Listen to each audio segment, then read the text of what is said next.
முயலும் சிங்கமும். சிங்கம் ஒரு காட்டு மிருகம். அதை மிருகங்களின் ராஜா என்று கூறுவர். அது தாவர உணவு உண்ணும்.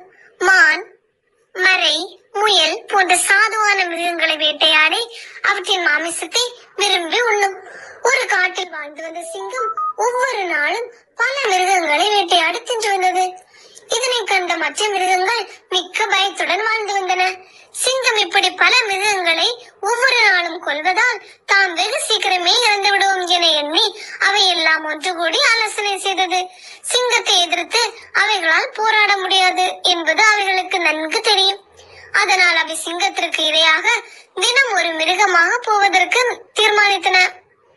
எல்லா மிருகங்களும் சிங்கத்தின் குகைக்கு சென்று தாம் எல்லோரும் சேர்ந்து ஒரு முடிவுக்கு வந்துள்ளதாகவும், இதனால் சிங்கராஜா இரையை தேடி அலைய தேவையில்லை, நாமே தினம் ஒருவராக உங்கள் குகைக்கு இரையாக வருகிறோம் என தெரிவித்தனர்.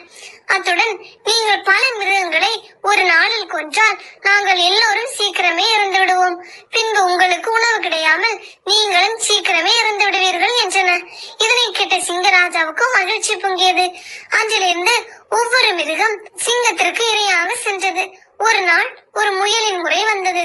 முயல் சிங்கத்தின் குகைக்கு சிறிது தாமதமாக சென்றது. அதனால் சிங்கம் மிகுந்த கோபத்துடன் இருந்தது. சிங்கம் முயலை பார்த்து, நீ ஏன் தாமதமாகினாய் என கர்ச்சித்தது. அதனை கேட்ட முயலார் நடுக்கத்துடன், சுவாமி, நான் வரும் வழியில் வேறொரு பெரிய சிங்கம் என்னை பிடிக்க கலைத்தது.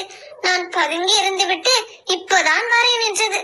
என்னை விட பெரிய சிங்கம் இந்த காட்டில் இருக்கிறதா என்று இருமாப்புடன் கேட்டது. அதற்கு, ஆம் சுவாமி, வாருங்கள் காட்டுகிறேன் என்று சிங்கத்தை அழைத்து சென்றது. ஒரு கிணற்றை காட்டி இதற்குள் தான் அந்த பெரிய சிங்கம் இருந்தது என்று கூறியது. அதனை நம்பிய சிங்கம் கிணற்றை எட்டி பார்த்தது. அப்போது சிங்கத்தின் நிழல் வேறொரு சிங்கம் கிணற்றினுள் இருப்பது போல் தெரிந்தது. சிங்கம் அதை பார்த்து கர்ச்சித்தது. பிம்பமும் கர்ச்சித்தது. சிங்கத்திற்கு ஆத்திரம் பொங்கியது. இதோ பார், உனக்கு ஒரு முடிவு கட்டுகிறேன் என கூறிக்கொண்டு கிணற்றுக்குள் பாய்ந்தது. சிங்கம் கிணற்று நீரில் மூழ்கி மாண்டது. முயலின் சமயோசித புத்தியினால் மற்ற மிருகங்களும் காப்பாற்றப்பட்டன.